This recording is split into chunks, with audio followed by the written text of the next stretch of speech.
కానీ ప్రభుత్వ కార్యక్రమాలకు ప్రియాంక గాంధీ గారిని పిలుస్తామంటే తప్పకుండా నల్ల బుగ్గలు ఎగిరేసి ఆ రోజు ప్రొటెస్ట్ చేస్తామని ఈ సందర్భంగా మేము ముఖ్యమంత్రి గారికి హెచ్చరిక చేస్తా ఉన్నాం. ప్రభుత్వ కార్యక్రమాలను పార్టీ కార్యక్రమాలను కలిపి వాడుకోవడం, ప్రజలను మభ్యపెట్టడం ఇది చాలా తప్పు.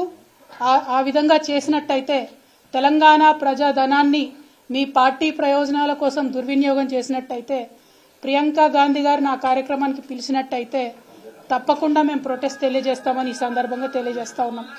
అదేవిధంగా ఇవాళ కాంగ్రెస్ పార్టీ ఇక్కడ పొలిటికల్ క్రైసిస్ ఉన్న వాళ్ళంతా తెలంగాణలో వచ్చి వాలిపోవడం, ఇక్కడ నుంచి తెలంగాణ ప్రజాధనాన్ని దుర్వినియోగం చేస్తూ ఇక్కడ మన మంత్రులు, మన తెలంగాణ మంత్రులు, తెలంగాణ ప్రజల ఓట్లతో ఎన్నికైన మంత్రులు వెళ్ళి ఆ ఎమ్మెల్యేలందరినీ ఎస్కాట్లు పెట్టి రిసార్ట్లలోకి తీసుకెళ్లడం, మరి ఇదంతా ప్రజాధనాన్ని దుర్వినియోగం చేయడం కాదా?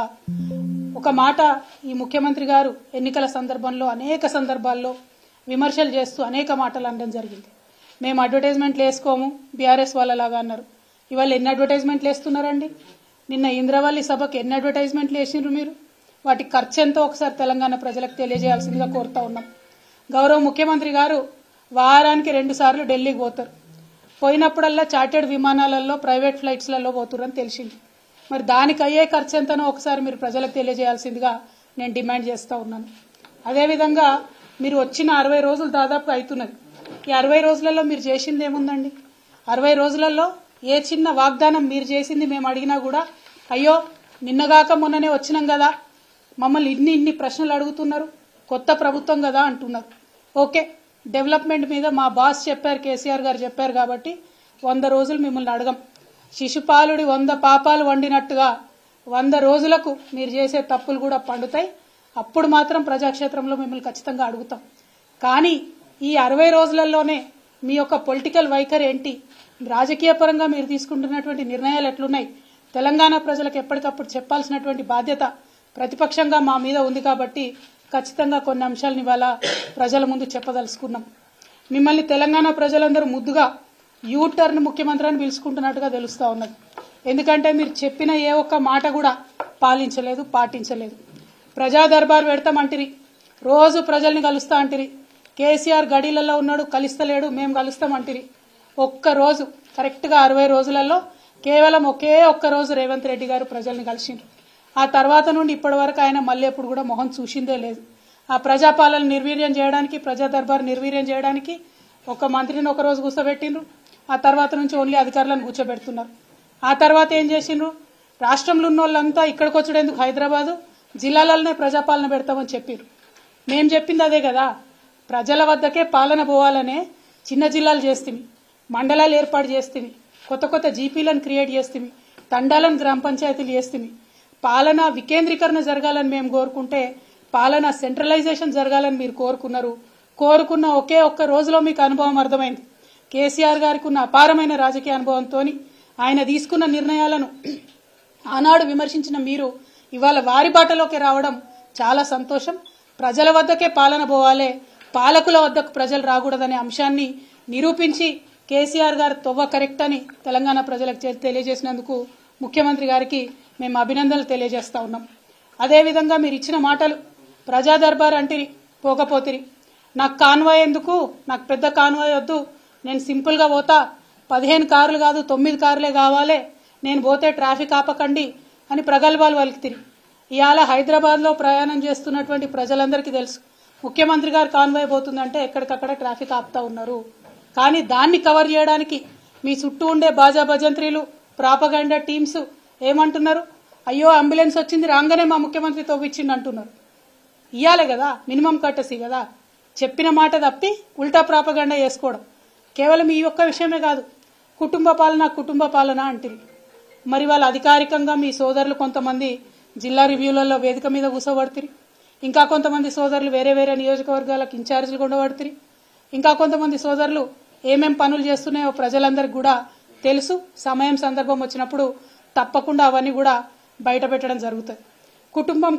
కుటుంబం అని తెల్లారులేస్తే కేసీఆర్ కుటుంబం మీద ఏడ్చేటటువంటి ముఖ్యమంత్రి గారికి నేను ఒక మాట చెప్తా ఉన్న, ప్రజలందరూ కూడా దయచేసి తెలుసుకోవాలి.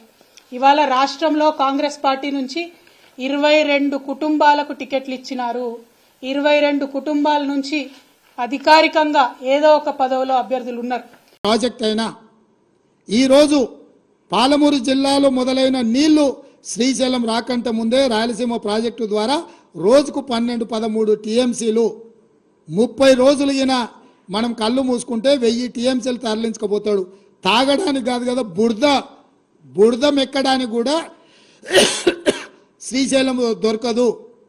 ఇంకా ఈ మొనగాడు పొడిచింది ఎంతనే అని అంటే మొత్తం ప్రాజెక్టులు 1.5 టీఎంసీ 2 టీఎంసీ అన్నాడు పాలమూరు రంగారెడ్డి, అది 1 టీఎంసీకి తగ్గించిండు. 1/2 టీఎంసీ కల్వకుర్తి, 1/4 టీఎంసీ ఎస్ఎల్బిసి అన్నీ కలిపితే రోజుకు 2 టీఎంసీలు కూడా మనం తెచ్చుకునే పరిస్థితి లేదు. ఈరోజు పాలమూరు రంగారెడ్డి, కల్వకుర్తి, ఎస్ఎల్బిసి అన్ని ప్రాజెక్టులు లెక్కగట్టి నిజంగా అవి పూర్తి చేసి 100% ఆ నీళ్లు మనం ఒకవేళ తెచ్చుకుంటే శ్రీశైలం కంటే ముందుగాల మనం తీసుకోగలిగిన నీళ్లు బిలో 2 టీఎంసీ, వాళ్ళు పర్ డే 13 టీఎంసీ. మన ఉమ్మడి ప్రాజెక్టులు మన దగ్గరికి రావాల్సిన పని లేదు.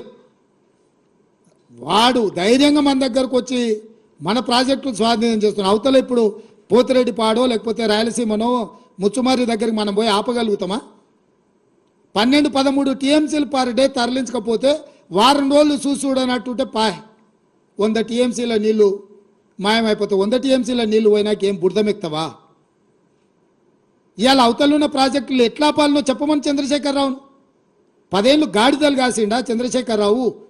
12-13 టీఎంసీల నీళ్లు తరలించకపోవడానికి ప్రాజెక్టులు జగన్మోహన్ రెడ్డి కడుతుంటే, చంద్రబాబు నాయుడు కడుతుంటే అడ్డుకోవాల్సింది, కేసులు వేయాల్సింది, ధర్నాలు చేయాల్సింది, నిరసన తెలపాల్సింది, జంతర్ మంతర్లో ఆమరణ నిరాహార దీక్ష చేయాల్సింది వదిలేసి కేంద్ర ప్రభుత్వానికి ఫిర్యాదు చేసి ప్రాజెక్టులను ఆపించే పని చేయకుండా ప్రగతి భవన్లో లేకపోతే ఫామ్ హౌస్లో వండుకొని ఇవాళ ఆయన నల్గొండ జిల్లాకు పోయి నిరసన తెస్తాడంట.